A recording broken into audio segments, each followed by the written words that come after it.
Welcome back to Expose. Now, he's one of Ireland's best actors, but being cast in new horror flick The Conjuring 2 presented something of a challenge for scary movie scaredy cat Simon Delaney. Indeed. So I took a stroll around one of Dublin's spookiest landmarks with him to find out why he's such a wuss when it comes to the horror genre.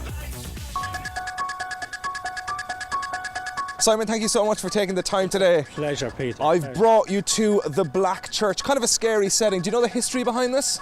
I've heard of it being a dub, being a Northside dub. I've heard of various stories, but you're going to give me a scarier one, aren't you? Yes, apparently, if you walk backwards around this church 3 times at midnight, a demon will come and steal your soul. Now, I think I'm okay working for TMZ and TV3. There's not much left to steal.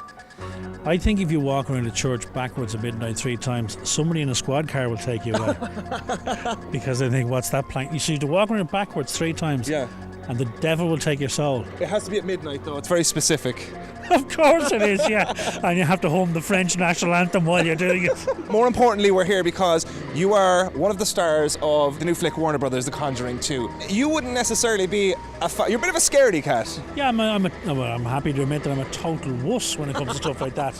I mean, but when I got casted, my wife said to me, look, you're going to have to watch the first one because, you know, if for no other reason, just to get an idea of how James Wan works, get an idea of his style, how he shoots it. And I thought, okay, you know, I'll be the big brave boy that I'm not. And I sat down and started to watch it. I think I got 6 minutes in. You kind of have a right to be terrified because it is based upon a real story and you had the actual ladies on set when you were filming. Yeah, that's it. I mean, it's based on true events.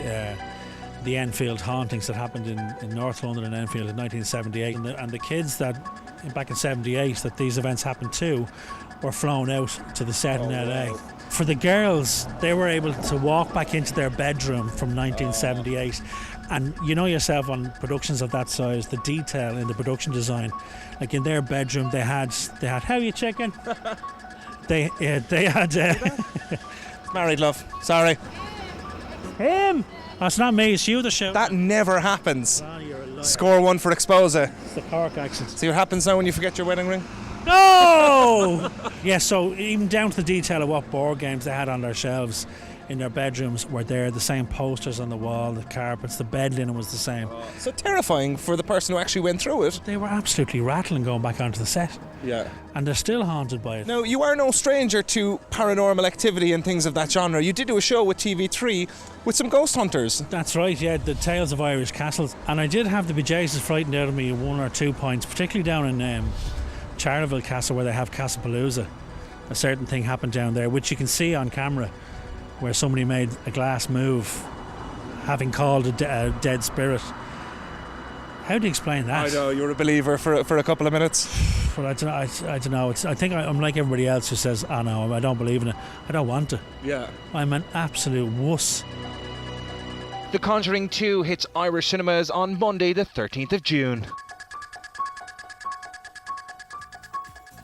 Next, big